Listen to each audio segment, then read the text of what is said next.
happy after Thanksgiving, Stu. Well, same to you, David. Did you get yourself stuffed like a turkey? I really did eat a lot. I had a wonderful time with all those things. There was some, I don't know, what was it? It's some, not squash, something like, there were several wonderful elements. And the companionship was great. Some members of my, quote, clan, unquote. But we had a lot of fun, a lot of laughter. Well, that's good to hear. It's always good to celebrate the holidays with family. Yep. I understand that our departing president was in Nantucket at a multi-million-dollar mansion overlooking the ocean with Dr. Jill Biden, who is no doctor. She's got a PhD in education, a completely worthless degree. And I think the drug addict, loser, Nepo baby son was there too. Hunter, that is. Hunter. Oh, yes. Yes. I mean, the only thing he ever hunted for were drugs and prostitutes and business deals that were completely unethical and filled with influence peddling. And I guess you know what I'm leading into.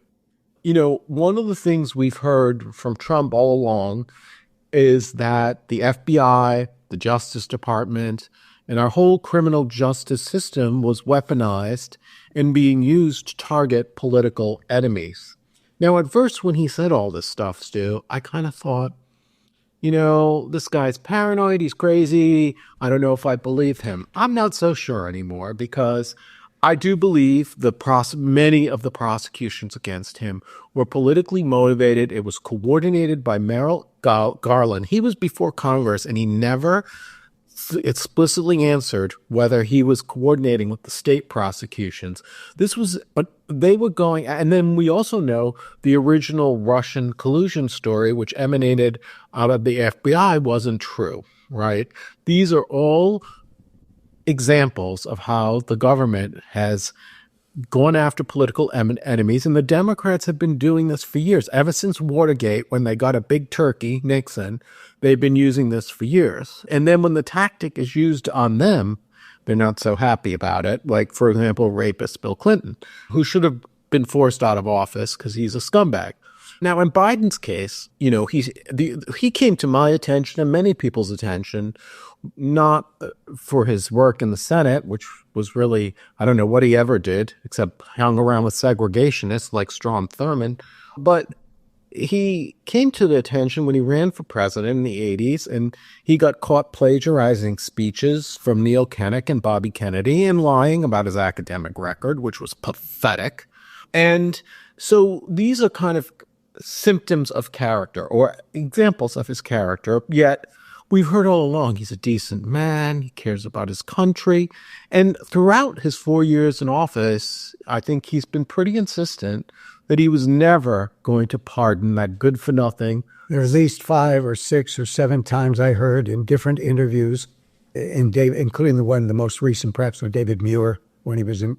Exactly. It was 7 times. Yeah. Oh, very recent. And his press secretary. No, the press secretary, the whole. Right, that he wasn't going to pervert the system of justice and that they were above board. And a very simple question was asked. Are you going to pardon him? No. Right. No. Right. Well, apparently we've had a change of heart, and I don't believe this change of heart is a recent phenomenon. I think it was planned all along, and at least since June, when he dropped out of the presidential race, because I found it rather interesting because Hunter has been rather defiant about the charges against him, claiming he's innocent, it's a political persecution, blah, blah, blah. He's being targeted because of his father by these evil. Well, the business about the gun, that's hardly the normal case that is brought in federal court. Yes, he lied on a form. Not good, but hardly the kind. So I have to wonder about the genesis of that one. You wouldn't pursue that one ordinarily, I believe. I've heard that argument, but at the same time, he had a lot of times with these people who have extensive criminal backgrounds, they can't prove a lot of it. So they bring the minor charge and hold you accountable for it. That's what they did with Al Capone. Yeah, I'm not suggesting that it isn't an offense, what he did. I'm just questioning. Yeah. I mean, the other one's different. The other one is about tax evasion. Outright fraud. I mean, all right. So he would gotten convicted. He reached a settlement only after, oh, by the way, there was that sleight of hand that almost happened where he got a plea deal that amounted to nothing. And then the judge was the only one who picked up on it. Right. It was revoked.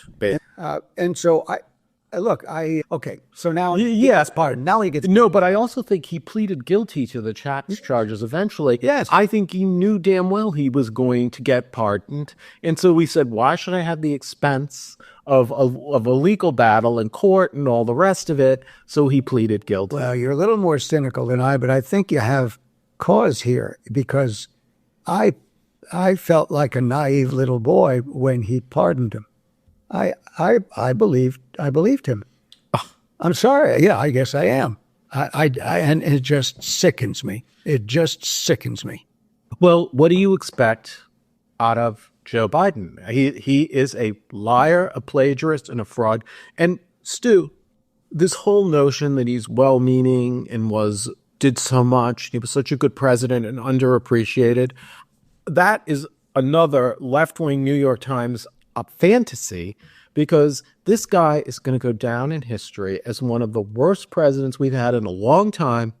He is not even going to get on the same plane as Franklin Pierce. All I remember is the name, but I know he's not called the do-nothing. He wasn't that president. I don't know the There's some president. Well, unfortunately, Biden has done something. He increased inflation. He funded Iran's terrorist activities, the embarrassing withdrawal from Afghanistan, the DEI-ification of our federal government. And unlike what he claims, he and his allies used the Justice Department and the FBI to try to get Trump in jail instead of just winning him at an election, right? And if instead what they did was empower him. And we're talking about the gun and tax charges. This pardon was broad and extensive. It was one of the most 10 years. Yeah, in fact, who knows? For all criminal offenses. Who knows what's within that 10 years? Suppose Hunter killed someone, right? Sure. Anything's possible. Well, all I can say, Stu, is Biden's legacy will be forever tainted by this. Yes. But let's face it, he didn't have much to lose because he's a loser and his presidency has not been successful. And once again, I will say good riddance to him. And he has destroyed any possibility of an argument that he has integrity because he doesn't. I agree. And he's also a terrible parent because this is what he chose. But other parents care about their children and they're fighting for their children. And I think that he is obviously let down America once again. Okay. Now, I had two items for potential use today, and one of them was kind of really disgusting. I mentioned to you, just horrifying in a way. The other was just disturbing, plain disturbing about athletes. I take it from what I just heard that you might want me to talk about the disgusting one first. Well, bad parenting. Since we're talking about Joe Biden. Yes. Oh, this is it. One of the Joe and Jill, the parents of the year. Well, here it is. Okay, I saw this thing in the New York Post about a week ago. You have to hit the Post, folks, every once in a while, just to, if you don't want to get too enmeshed too deeply in the New York Times all the time. So there was this woman in the city of Cheshire, which is a city that is a 2.5-hour car ride northwest of London. So this British mother hid her baby in a drawer under her bed for the first 3 years of the child's life. Repeat, in a drawer, 3 years, first 3 years of the life. The baby was discovered in 2023 when the mother's partner heard crying in the house. You mean 23 months or? 2023. No. Oh, 2023. Okay. I'm sorry. When the mother's partner heard crying in the house. The child, it is said, has never seen daylight, never tasted fresh air. The child was unable to crawl, walk, talk, or communicate when found. It is said that the child was kept secret from their siblings. I don't see how that's possible, but that was what was said. And I guess I start off by saying that that's not only bad parenting. I wonder what possible defense could be used to defend the actions of the woman. An insanity defense, it seems to me, would have to fail since there are so many well thought out acts over a period of years. I don't see how that's consistent with an inability to see right from wrong when you're using that defense. But I don't know. And the woman, the worst thing about it is the woman was only sentenced to 7 years in prison for a, quote, extreme neglect. I mean, you're talking to someone like me, I'd like to take out the gun. Now, I understand we can't do that. Oh, yes, we can. That certainly sounds like an offense that's, that justifies Okay, a chair. do you remember the show The Monsters? And Eddie Monster used to sleep in a drawer? No, we didn't. I didn't watch it. I think you're closer to the show. But I think Eddie liked sleeping in the drawer because it was like a coffin. But I'm a little. Who is this woman? Do you have any? No, I have no other information about it. I read several articles. This isn't just a one-timer. I've read it. I kind of confirmed it through 3 or 4 different accounts from different newspapers. No, I have nothing more to say. And who fed the baby? I don't. There was nothing. It was just short stuff, and I saw nothing more about any trial. I saw nothing more than essentially what I've said here. But it was reported in at least 3 or 4 other places that I read. And she had 3 other kids. I think the number was 3 other siblings. I can only imagine. How is it possible they didn't know? That's impossible. It is very strange. But you know what? I think, when you live in, when you're a little Smaller kid, city. yeah, and when you're little kids and your parents kind of tell you stuff and I think you have a tendency to believe them, even though, because, not all kids, don't have fully developed brains and they don't know. I'm still working on it. Yeah, you are? Well, in your case, too, you're a lot further along than Thank you. It's like a very limited endorsement. Well, when you were talking about brain matter, I was thinking once again of one of the most disgusting presidents we've had ever, and I'm talking about this idiot from Delaware, who I cannot get over the hypocrisy. Yeah, I really felt, I don't want to say shattered, but I felt like a naive little boy when I heard that. I said, how stupid of me, because 2 people sitting next to me, very bright, very intelligent, one strongly right-wing, another quite liberal. They both said to me, you got to be kidding. We all thought we knew it. It was coming. I guess I just... You know what? You're like Mr. Smith going to Washington. Yes, I was on this issue. You still believe in the system. Well, yeah, but I believed in him to the extent that I thought he meant what he said, especially with repetition. Well, he also promised that he didn't explicitly promise, but he implicitly promised that he was not going to run for another term, and that he was, but he didn't explicitly do it, but he had obviously completely lied about that also and betrayed the promise he made, because I think a lot of people voted for him to be a caretaker president, to kind of restore order, etc. Now, clearly he has not done that. Instead, he has created even more chaos than you could have ever imagined. And now, that good-for-nothing deadbeat son of his is beating not just the rap on these minor charges, but the whole kit and caboodle. Who knows what's out there? Well, I'm sure if the Trump gets his way, he's going to use the Justice Department in a much more brutal way than the Democrats did. Because the Democrats, they failed to impeach him twice. They failed to convict him of anything. His charges in New York are going to go away. We all know this. These political prosecutions play right into his hands and justify his behavior because, as you recall, when he was president, he pardoned his scumbag father-in-law. The whole, yeah. Guy. And now Charles Kushner is being appointed as the ambassador of France. Oh, Jesus. Ambassador to France. Ambassador to France from the United States.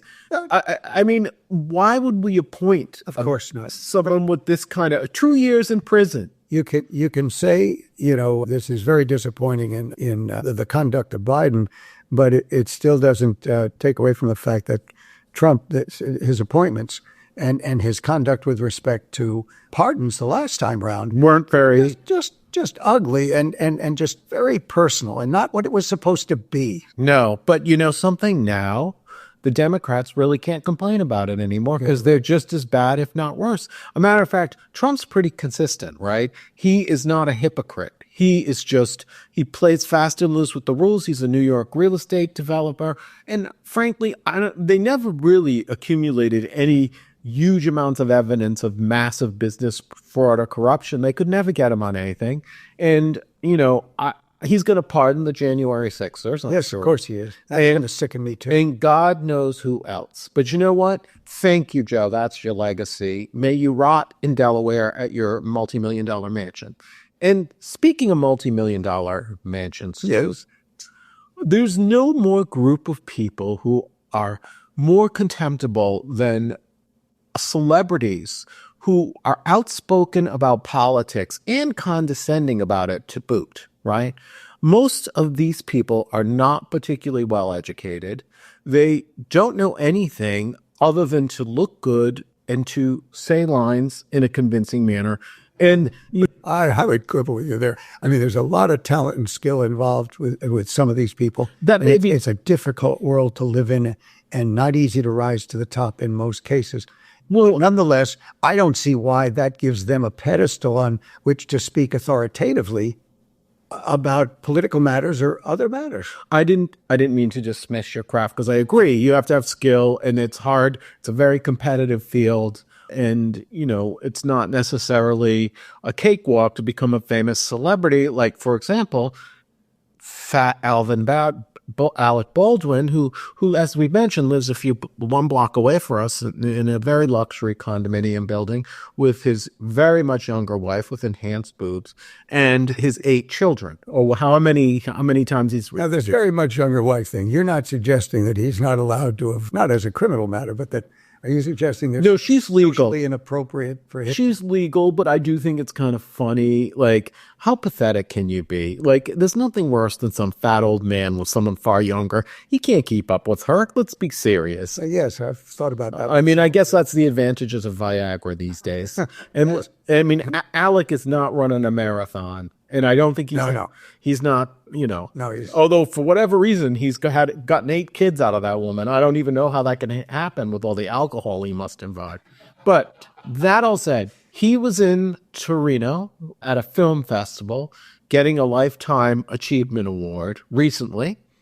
And when he was there, for whatever reason, he launched into this diatribe about the climate and climate change and how Americans are uninformed, obviously in reference to the election results. And it was greeted with a lot of shock and condescension. Like, who are you, Alec Baldwin, who shot your colleague and killed them because you were too stupid to check your gun to make sure it didn't have real ammunition in it? Who are you? And to make a comment about Americans being uninformed, and all you did was play into the narrative of the condescension we see from the elites towards those who disagree with him. Furthermore, Alec Baldwin went to the Tisch School, which is a good school for acting and film. I'm sure while he was there, he never took an organic chemistry class. I'm sure he doesn't know crap about anything to do with science, yet he was promoting his theories about the environment and the like, which I don't know what makes him think he's in a position to even talk about it. I mean, frankly, the scientific experts have been politicized as well. For example, that dreadful Dr. Fauci. So I personally, when I listen, I used to listen to these people. Now I don't trust a word they say. And I don't know if I'm doing it to my own detriment, but this is how someone like Robert Kennedy has been able to walk in, because he makes accusations that aren't necessarily untrue about the public health apparatus and how corrupt and dishonest it is. And Alec Baldwin plays into that, and he is in really no position to discuss. He didn't even finish his degree at Tisch until much later. He went back and got it. So this is a guy... I don't hold that against him. I don't, but he's not he barely graduated from college. He is not smart. He is an actor. He's been successful at it. Good for him. He is also, there's been more than one incident after the next of him, like, fighting with reporters, punching people. No question. Yeah. I would quibble with you, though, on the subject of his intelligence. I've seen him on set when I was in an episode with him of 30 Rock, and I saw about his capabilities right up front. He, within minutes, really didn't, of this scene, he didn't really have it connected He hadn't gotten it down cold. He hadn't absorbed it. But within 2 or 3 takes, he had it cold. And I'm telling you, that is not a quality that many people have.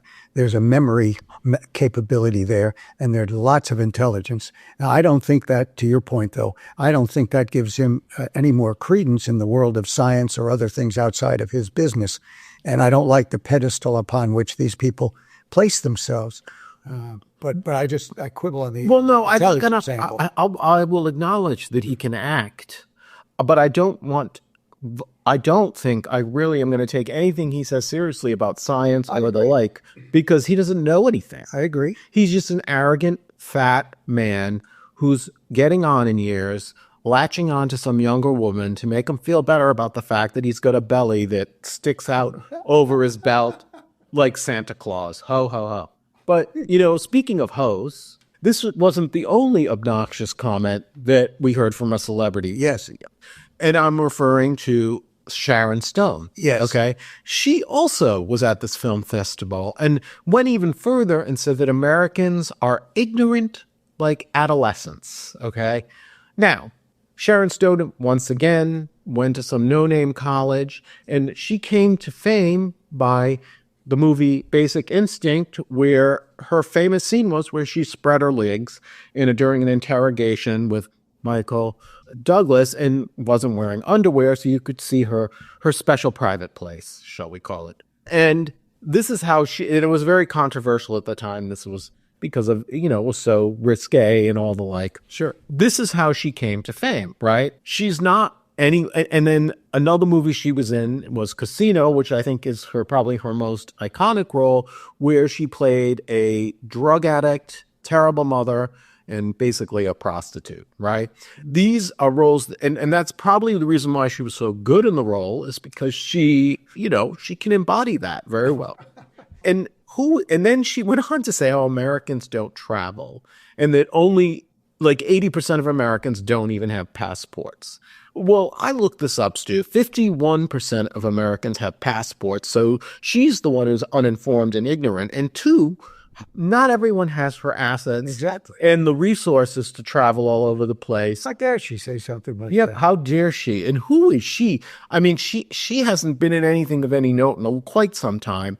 And, she'll always be remembered as the pretty blonde, very attractive blonde who was a model, who made her name with Michael Douglas, spreading her legs and showing her special private place. But she has a special place, as does Alec Baldwin, and it's called hell, because once again, these people play into the narrative as to discrediting more legitimate people on important issues. Well, I mean, to those people, you got to place some burden of responsibility on those who are listening, and whether they are able and willing to discriminate between one preacher and another.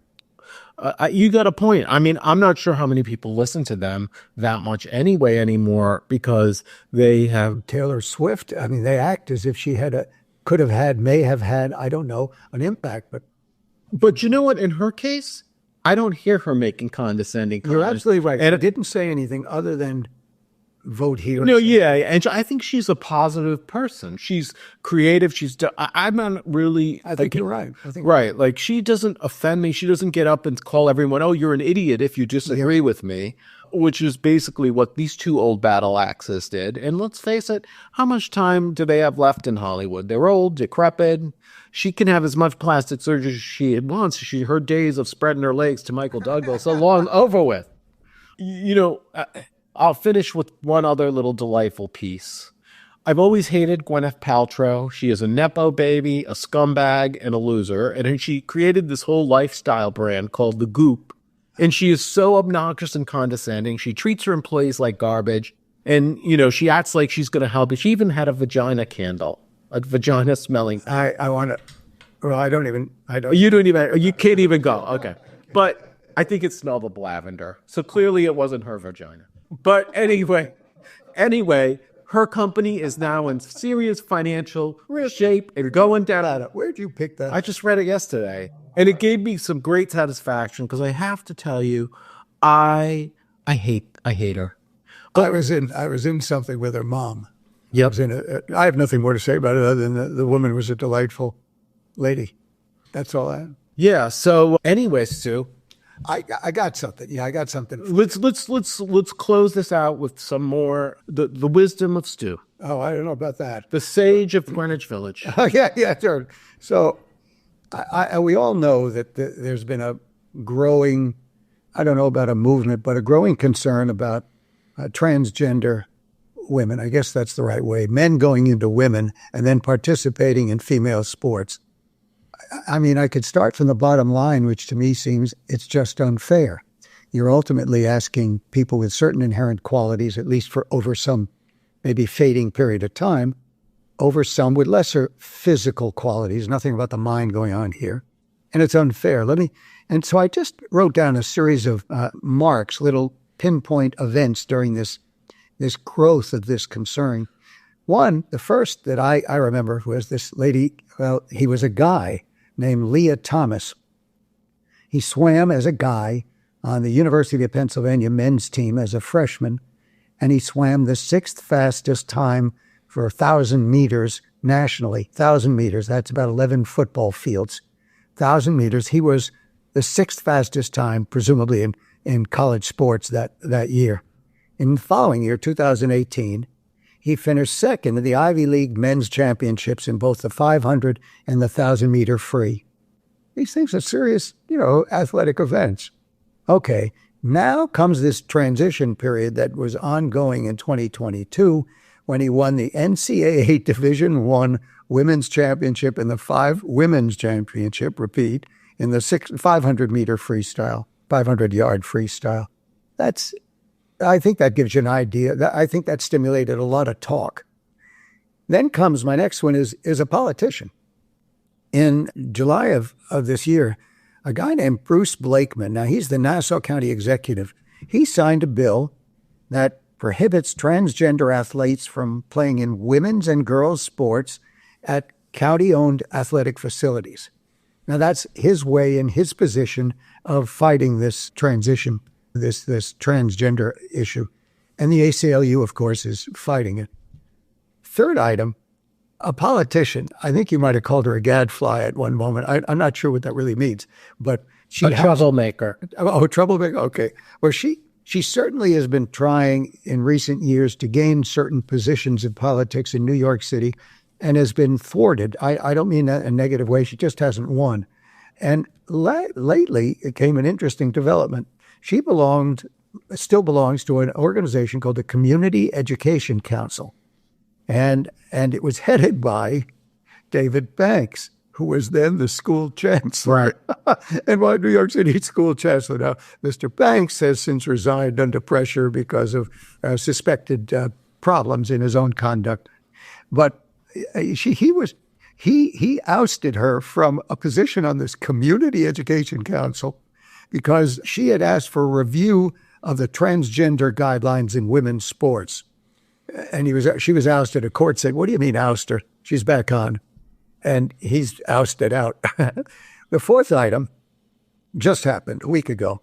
The governor of Ohio signed legislation requiring K through 12 and college students to use bathrooms and locker rooms that match their sex assigned at birth. That affects all students, and not just athletes. So that's taking a stand on this. You go where you want to go, what you feel like, the lived-in identity or something like that. And then lo and behold, as I was finishing this thing, thinking about it, up pops some national-level news on a situation at San Jose State University. And I used to live a few blocks away. This fall, several women's teams in this thing called the Manhattan West Conference that exists for a bunch of colleges, men's and women's sports alike. There were several teams that forfeited games, volleyball games, against SJSU, San Jose State, claiming that a trans woman was on the SJSU roster and he, whatever, was ineligible. There were 2 lawsuits challenging the right of that woman to play in the championship tournament they just had. And the allegation by one, including one of the plaintiffs was a student at San Jose State on that team, said, look, there's really a safety threat to the players here because of the power, and those are her words, power and explosiveness of this other man turned woman. And I thought that was fascinating. Here's a player on her own team saying that, but continued to play. There was no diva position. And then the right of that transvestite, not transvestite, the Transgender. You're going to get in trouble, sir. The big difference. You're in trouble, Stu. You're going to get the same treatment that there's too much trans going on. J.K. Rowling's has gotten. The right of Titans, now it's another thing. The right of trans to play in the tournament was upheld by 2 courts. I note that, I think for the better, Colorado State beat San Jose State, the women's team in volleyball, to conclude the tournament. They were the winner. And that may have taken some of the sails out of this argument. And finally, that woman, man turned woman or in process, has now played in 4 seasons. They didn't even say anything or know anything in the first 2 years, apparently. And I don't know if she's done playing there or whether it's over, but the debate is... You mean they? No. Because you have to use the right pronoun. No.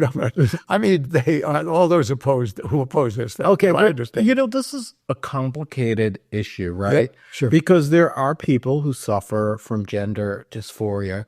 And as let them get their own league.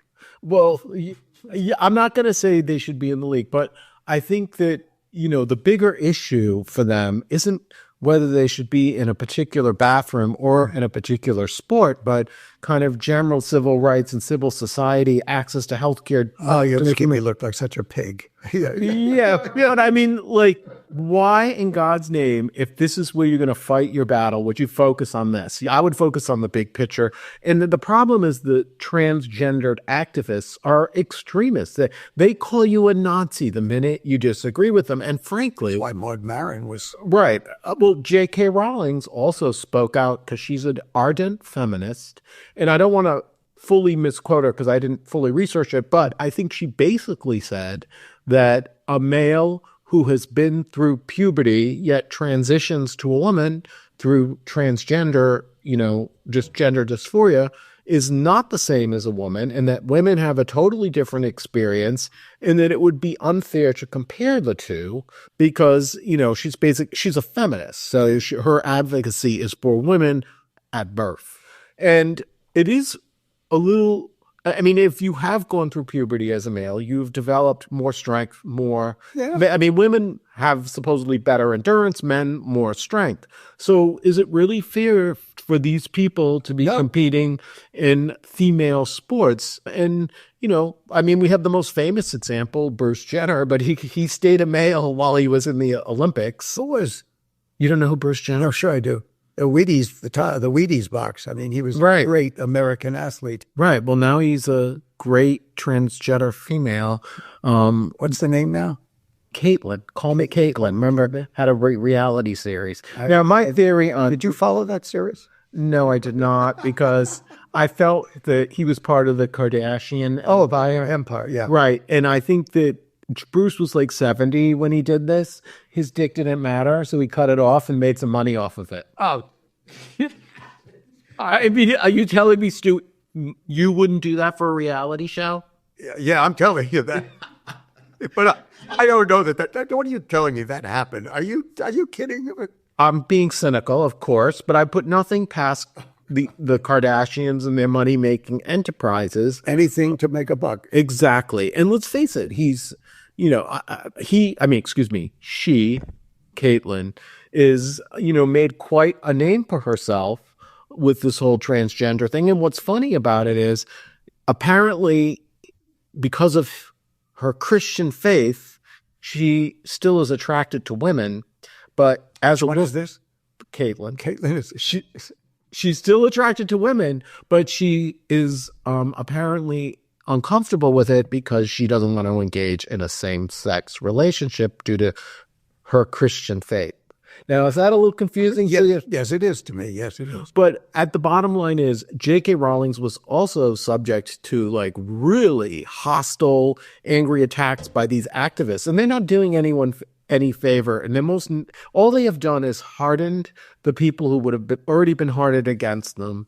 And, I think at the end of the day, biological males should not probably be competing in female sports. I agree. It makes no sense. And there's probably not enough of them to have their own league. I'm only Yes, I know you were kidding, but half. Oh, yeah. I mean, there's not a good solution here because you want to be fair. But at the same time, why should women be? And there was that little safety issue that was brought up by Yeah. plaintiffs. And when you see that from one of those people at the net, well, you know, some right with 5 coming down, you betcha. She said she had never seen a woman come down with that force and explosiveness.